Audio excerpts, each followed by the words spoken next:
Salve semuanya, berjumpa lagi dengan saya, Christina Nani Handayani, dengan NIM 24101066. Saya dari Program Studi Pendidikan Agama Katolik, mahasiswa Sekolah Tinggi Agama Katolik Negeri Pontianak. Video ini saya buat untuk memenuhi tugas mata kuliah evaluasi pendidikan. Dan kali ini saya akan membahas laporan tugas penyusunan perangkat evaluasi pembelajaran. Jadi, slide pertama ini membahas tentang latar belakang. Nah, evaluasi pendidikan merupakan komponen penting dalam menentukan keberhasilan dalam proses pembelajaran, di mana dalam evaluasi pendidikan diperlukan instrumen penilaian sesuai dengan tujuan pembelajaran.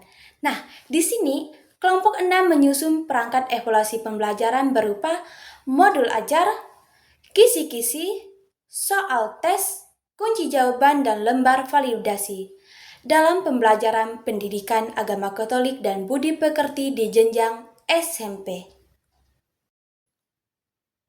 Selanjutnya itu adalah tujuan penyusunan. Jadi tujuan penyusunan itu kami menyusun kisi-kisi soal yang sesuai dengan indikator pencapaian kompetensi, membuat instrumen soal tes pilihan ganda yang berkualitas, menyusun panduan penilaian dan kunci jawaban, melakukan validasi instrumen agar layak digunakan dalam pengukuran hasil pembelajaran di kelas. Slide berikutnya adalah modul ajar. Komponen modul ajar yaitu yang pertama adalah identitas modul, merupakan informasi mata pembelajaran, kelas, alokasi waktu, dan kompetensi dasar. Yang kedua itu adalah tujuan pembelajaran, di mana siswa mampu memahami, menganalisis, dan menerapkan nilai-nilai karakter dalam kehidupan sehari-hari.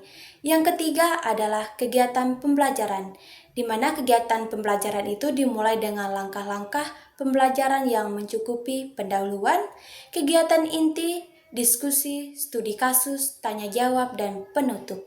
Yang keempat itu adalah materi pembelajaran seperti penjelasan materi yang terstruktur sesuai indikator pembelajaran atau materi pada hari itu.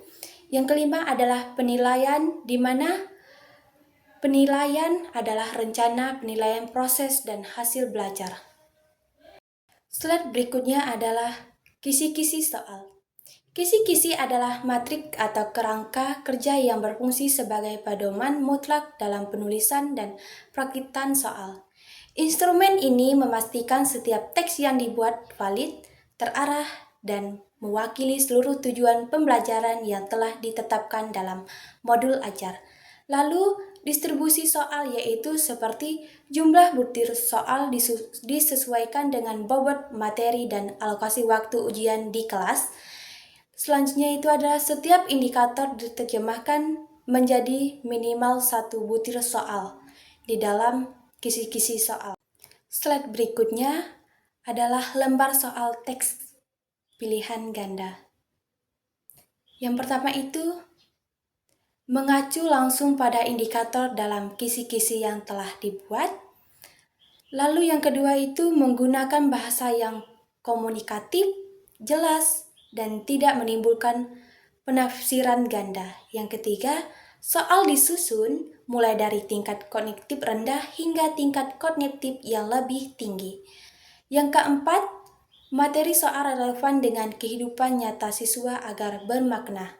Yang kelima, diskretor jawaban salah dibuat logis dan menarik bagi siswa yang belum paham konsep dalam soal pilihan ganda.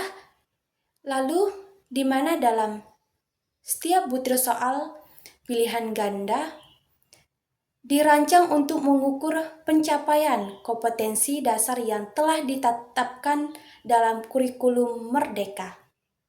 Berikutnya adalah kunci jawaban dan data jawaban siswa. A. Kunci jawaban. Berisi jawaban benar untuk setiap butir soal pilihan ganda yang telah disusun. Digunakan sebagai acuan dalam pemeriksaan lembar jawaban siswa. di mana kunci jawaban siswa ini disusun bersamaan dengan pembuatan soal agar konsisten dan akurat. B. Data jawaban siswa. Data jawaban siswa merupakan data hasil uji coba atau simulasi jawaban siswa terhadap soal yang dibuat. Nah, di mana dalam data jawaban siswa ini nantinya digunakan untuk 1. Menganalisis tingkat kesukaran soal. Yang kedua, menganalisis daya beda soal atau membedakan siswa pandai dan kurang pandai. Yang ketiga adalah mengetahui fungsi pengecoh. Seperti apakah jawaban salah berfungsi dengan baik. Jadi, analisis data jawaban sangatlah penting untuk menentukan apakah soal perlu direvisi, diperbaiki, atau dipertahankan dalam proses pembuatan dalam kunci jawaban dan data jawaban siswa. Slide selanjutnya itu adalah lembar validasi soal. Nah, di mana lembar validasi soal itu ada tujuan validasi. Validasi adalah tahap krusial agar hasil pengukuran dapat dipercaya kebenaran dalam pembelajaran.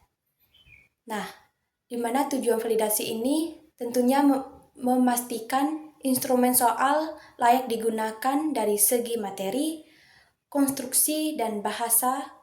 Lalu, aspek penilaian validasi soal pilihan ganda itu adalah yang pertama itu adalah validasi isi, di mana dalam aspek penilaian validasi apakah soal sudah sesuai dengan materi dan indikator. Yang kedua adalah aspek penilaian validasi konstruksi, di mana apakah bentuk soal sesuai kaidah penulisan seperti petunjuknya jelas, opsi jawaban seragam, dan lain-lainnya. Lalu yang ketiga adalah aspek penilaian validasi bahasa, di mana apakah kalimat baku kalimatnya mudah dimengerti dan tidak mengandung unsur sara. Lalu yang keempat, aspek penilaian validasi teknis penulisan, di mana di sini yang menilai itu melihat penulisan kerapian, penomoran, dan tata letak soalnya, soal pilihan ganda yang telah dibuat oleh kami. Lalu hasil validasi. Lembar ini berisi kolom penilaian, seperti kayak catatan perbaikan dari soal pilihan ganda yang telah kami buat. Lalu tanda tangan validasi, di mana tanda tangan validasi itu seperti kayak dosen atau guru agama Katolik yang sudah berpengalaman dalam menilai tentang soal pilihan ganda dan lain-lainnya. Lalu soal yang dinyatakan itu layak jika memenuhi kriteria kelayakan minimal yang ditetapkan. Slide berikutnya adalah kesimpulan. Nah, kesimpulan dari saya bahwa kami kelompok 6 telah berhasil menyusun perangkat evaluasi pendidikan lengkap yang terdiri dari modul ajar, kisi-kisi, soal pilihan ganda, kunci jawaban, data jawaban, dan lembar validasi. Jadi, instrumen yang dibuat berupa tes pilihan ganda untuk mata pembelajaran pendidikan agama Katolik dan budi pekerti di SMP Negeri 5 Kota Pontianak, yang disusun berdasarkan prinsip-prinsip penyusunan tes yang baik. Nah, melalui tahap penyusunan hingga validasi, kami berharap instrumen ini mampu mengukur hasil belajar siswa secara akurat, objektif, nah di mana hasil analisis data jawaban siswa menjadi dasar perbaikan kualitas soal di masa mendatang bagi kami. Sekian pemaparan materi dari saya ucapkan terima kasih. Salve!